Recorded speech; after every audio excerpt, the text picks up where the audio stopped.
Good evening everybody. आज मैं एक भारत का नागरिक होने के नाते कुछ वैसे चीज़ों को अपने सरकार तक, अपने प्रशासन तक पहुंचाना चाहता हूं जिससे शायद वे लोग अवगत नहीं हैं। लेकिन उसके पहले मैं बता दूं, मैं बिहार राज्य के सारण जिला में रहता हूं। मैं एक प्राइवेट शिक्षक हूं। सर, ये जो मैं बताने जा रहा हूं ये सच है और शायद हमारी सरकार को इस कोरोना वायरस को रोकने में कहीं ना कहीं मदद करेगी। आपको पता है कि हमारे ग्रामीण क्षेत्र में भी बहुत सारे लोग अदर स्टेट से यहाँ आ रहे हैं and about 95% people of them वे लोग क्वारंटीन भी एक्सेप्ट कर रहे हैं। लेकिन कुछ लोग जो अपने आप को एजुकेटेड मानते हैं, जो समाज के एक गिने चुने लोगों में से आते हैं, उनकी पहचान है सर। लेकिन अगर क्वारंटीन की बात आए ना सर, तो वे लोग पीछे हट जाते हैं। एक तरफ तो कहते हैं वो एजुकेटेड है, लेकिन दूसरी तरफ उनको ऐसा लगता है कि कोरोना से उनका कुछ नहीं हो सकता।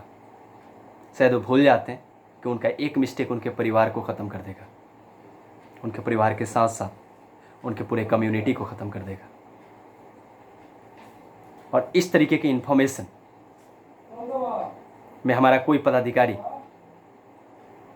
एक्शन भी नहीं लेता सर। हमने पढ़ा है rural India is the real India. I hope that real India depends on the rural India और particularly on rural India, rural area. लेकिन सर, ये पढ़ने के लिए ऐसे कहा जाता है कि ग्रामीण क्षेत्र ही हमारा सही दुनिया है, सही भारत है। लेकिन सर, आई होप दैट कि आप सभी मीडिया वाले रूरल इंडिया में कोई इंटरेस्ट नहीं लेते, रूरल एरिया में कोई इंटरेस्ट नहीं लेते सर। अगर आप सोचें तो एक बार उन लोगों के लिए सोचिए जो डेली वेजेज पे डिपेंडेंट थे, और वो एक बार सुनते हैं ना सर कि अगर लॉकडाउन बढ़ा तो उनका कलेजा दहल जाता है।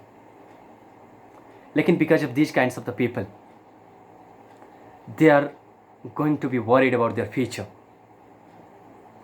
I hope that you know very well, sir, they don't have much money to survive.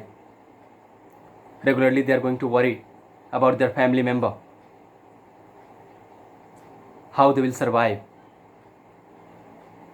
But इन लोगों को कोई फर्क नहीं पड़ता sir.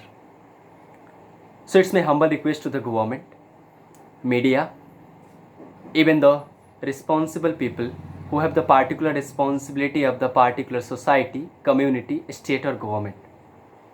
Sir, please try to take an action about this. कृपया आप लोग इस पे एक्शन लीजिए। अगर ऐसा नहीं हुआ तो ये गांव से निकल के ये कोरोना वायरस हमारे देश की अलग अलग कोनों तक फैल जाएगा सर। उसके बाद हमारे नरेंद्र मोदी जी का ये जो सपना है ना जल्दी कंट्रोल करने का, या हमारे जितने सारे एक ऑनेस्ट सिटीजन्स का ये सपना है कि हम जल्दी से कोरोना को हरा दें, सर ये फेल हो जाएगा सर। ये मैं नहीं जानता कि हो सकता है कि आप लोगों को ये बुरा भी लगे sir, but it's honest sir, it's real. So आप लोगों से फिर मैं रिक्वेस्ट कर रहा हूँ, हमारी सरकार से, हमारी मीडिया से, साथ ही साथ वैसे लोगों से, वैसे प्रशासन से जिनको कुछ अपनी रिस्पॉन्सिबिलिटी है सर, प्लीज़ आप इन लोगों को इग्नोर मत करिए और कोरोना से मुक्त कराने में हम लोगों की मदद करिए सर। Thank you.